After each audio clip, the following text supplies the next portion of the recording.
Take the question up the front, thank you. Nobody's talked about how these figures could get completely messed up if American interest rates or European interest rates came off zero. They can't stay at zero forever, and we can't be too far from them either.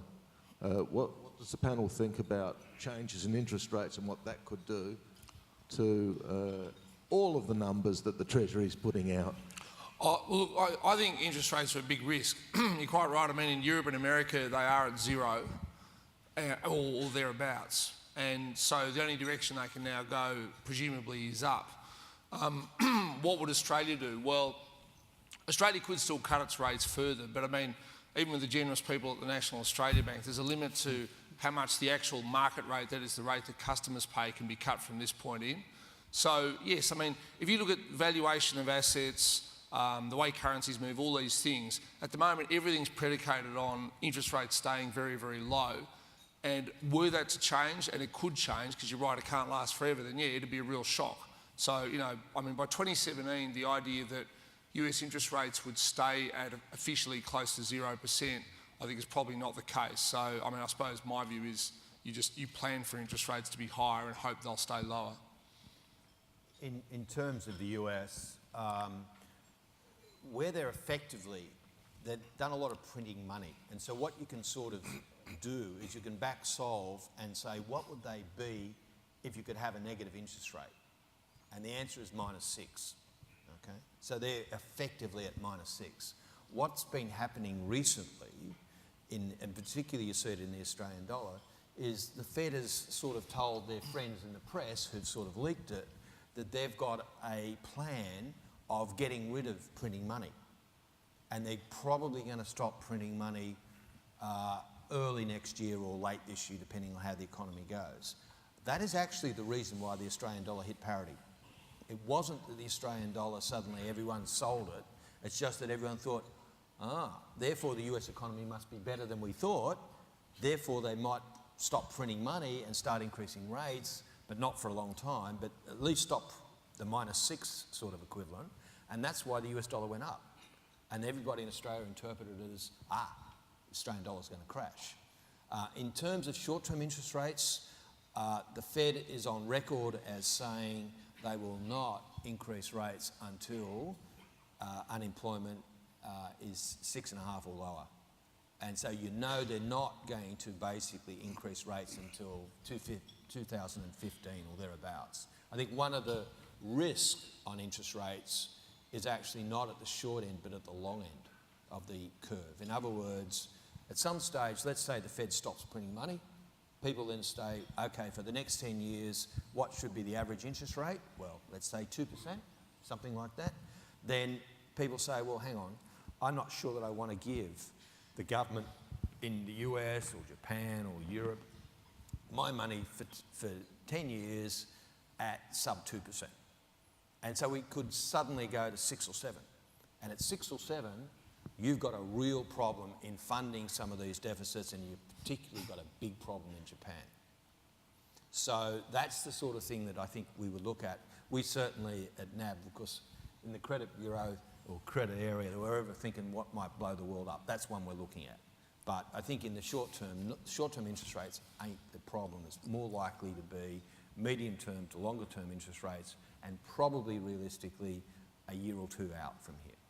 Alan, this time last year we were talking about concerns around the Eurozone being the potential catalyst for a big spike in interest rates and other issues. Now, you said earlier that that seems to have abated. We're just interested in understanding a bit more of your view. And do you still see a downside risk, and how severe could that be?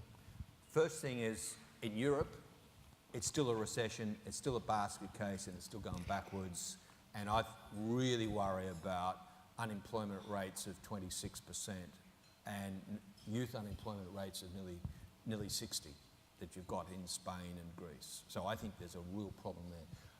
That was never the problem in terms of the globe. The problem in the globe was that if someone defaults, and particularly a big guy like Italy or Spain, then essentially who holds the debt of that country? Answer is most of the European banking system. If that happened, they'd have to write off the value, and they'd write off more than the capital they've got, And so the European banks would all fall over, the US would fall over, and every other bank around the world would be in deep, deep trouble because of the capital write-offs.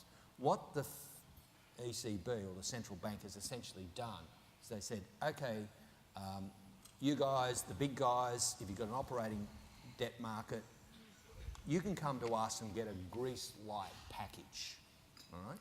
So you don't have to be quite as austere, but you've probably got to recognise you've got a problem, and we will then support you. And the way we will support you is we will buy your bonds forever in the bond market. And what that does, so how do they fund that? They print euro and they cross the euro with the bond. And so what that means is the interest rates, instead of going up to unsustainable levels, dive. And so what you've got at present is, even in the middle of massive recessions, it's pretty easy if you're Spain and Portugal and all these other countries to actually get your bonds away. So it's more about what the ECB has sort of done to make sure you can't get a speculative run at some of these countries. Because if you do, the guy on the other side has got a printing press and in big and will use it. It doesn't mean the economy's not cactus. All right, thanks, Alan. We've got time for one, perhaps two more questions, if there are any more questions. Okay, I can see a hand in the middle there, thank you. If we can just get a microphone to you, if you can just keep your hand up.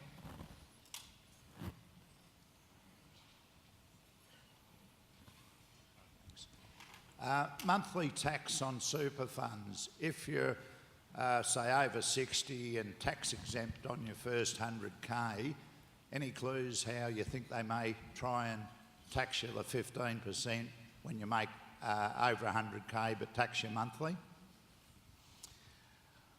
Well, I think I'd start from the proposition that there's a lot of trouble with the continual changes to superannuation, the confidence that people have, particularly when you're locking your money away or if you're starting to access it and relying on it, there are enormous troubles. The announcements to the monthly tax, though, are for large taxpayers. So depending on where you sit in your superannuation fund sits, you may or may not be in. And then there's the additional announcement you've mentioned, which is if you earn more than $100,000 a year in your super fund, that'll be taxed at 15%, even if you're going after your, even if you're in the pension phase of your super fund. In terms of a broader comment, the reality is this is an almost irresistible honeypot for governments, particularly when they're looking for money. There's $1.5 trillion at the moment in super. Unfortunately, I don't think I can give you a lot of comfort that the government's going to keep their hands out of it. Honestly, so do you think with the monthly payment, I mean, at the end of the day, if a super fund still makes the same amount of money and you just you tax it monthly rather than quarterly or half yearly or whenever, I mean, all it does is bring forward the time value of money by, you know, with inflation at 2.5% or thereabouts. I mean, really, it doesn't solve any budgetary issues from one year to the next, does it? No, it doesn't on the face of it, but they're allocating $1.5 billion to savings from this measure. And it's a timing difference, but it's a permanent timing difference because they're never going to put it back to quarterly or yearly.